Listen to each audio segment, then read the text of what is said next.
This short manga is horrifying. It's called I Was Wrong, and it's a one-shot, meaning it only has one chapter. But before that, what's up guys, Storm back here with another video, and if you like the content you're seeing, then be sure to like, subscribe, and comment. I mean, they're all free, so why not?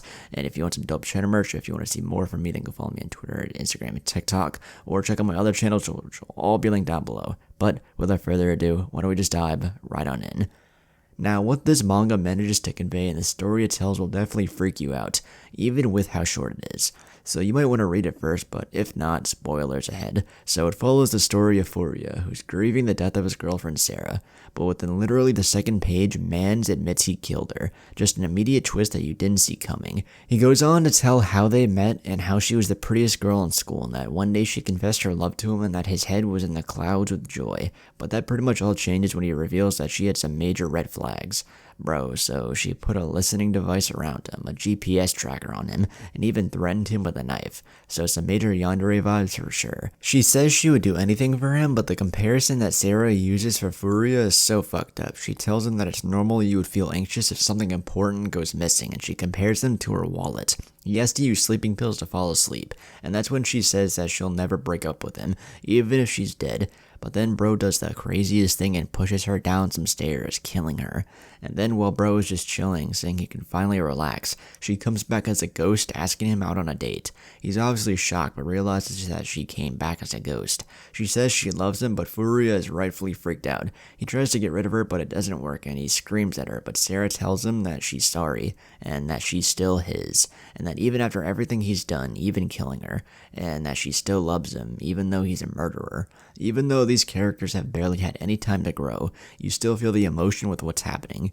Furia is rightfully shook, but Sarah tells him that she's not there out of free will, and that if he wants her to go away, he has to make sure she has no regrets left. She taunts him a little, and then bro tries to push her again, like bro tried to murk his girl for a second time. Obviously it didn't work, and he has no choice but to listen to her. They go out on a date and they go to a cafe. They sit down, and since she's a ghost, Sarah can't eat, so Furia just tells her what it tastes like, and then he tries to feed her, but it doesn't work. And you can see the visible sadness on her face, and he notices this too. He starts to think more about it, and he starts to wonder if she was always just normal. He goes on saying that in his head he always imagined her as a stalker, but his feelings for her began to change. Sarah apologizes for how she acted and what she did, and Furia begins to wonder if what he did was wrong and that if it was all his fault. She says she's glad she died if she can be with him, and that she doesn't want him to turn himself in because she isn't mad at him for killing her. He tries to rationalize what he did, but even he doesn't really believe that.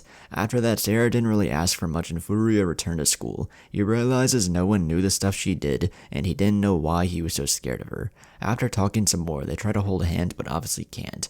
But that's when Man starts to cry and says that it's his fault. But when they're on the school roof is when he asks if ghosts can touch each other, and she tells him that they can, and that's when he climbs up onto the fence and apologizes for not being able to hold her hand.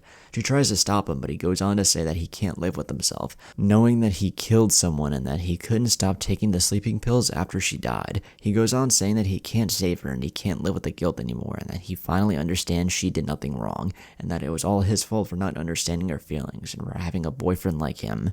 Then Mans leaps off the building with this girl reaching out to try and stop him. That's when he sees his body and she can touch him. She starts crying now that they're obviously both ghosts, and he apologizes saying she can finally move on. But after talking some more and saying that this is the only way he can pay for his sins, the unthinkable happens. Sarah calls him an idiot and that she's surprised. Turns out she was fucking acting the entire time and waited for him to die the entire time. She couldn't kill him by normal means, so she guilt-tripped him into offing himself. Bro is so shocked to his core, and then dog. She says that if he's gonna be haunted by something retarded like guilt, then his dumbass shouldn't have killed her. Mans is lost for words, and since he said that she didn't do anything wrong, then she takes that as all of this being his fault. And then dog, the manga ends with Sarah telling Furia that he'll be stuck with her for all of eternity. Like, bro, that ending had me shook for a while. There were so many twists and turns even though it's a one-shot. Since it's so short, it can only focus on the two main characters, and they both work great. With the protagonist Furia, who starts out glad that he murked his girl, but as she comes back as a ghost, starts to regret his actions. And then, through the only way he can think of atoning for what he did, offing himself.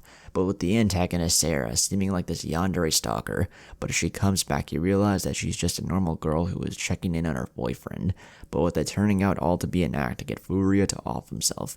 Great characters that gets you hooked into the story right away. But then just the story itself, with it starting out pretty scary. You think it's going to be this romance manga with the MC falling in love with her again, and it does go through with that, but then just makes a complete 180 in the ending. Would have been interesting to see what happened after the ending, but it works well for being a one-shot. The suspense and psychological horror aspect of the story is what makes it really good though, from all the crazy twists and turns and not knowing what's going to happen next. The artwork is also pretty good, and it's at its best when the moments of tragedy and suspense are at its peak, basically whenever some crazy shit happens. The detail of terror on the MC's face is really good, and it's like you can feel the nightmare that he got himself into. And whenever Sarah is smiling, it's just the creepiest fucking thing. Overall, it's an entertaining read that's quick and enjoyable, and if you like freaky manga or stories in general, then this is probably worth checking out. Now, if you enjoyed the video, then be sure to leave a like, comment, and subscribe, and let me know down below if you want to see more videos like that. But with that, I will see you all in the next one. Peace.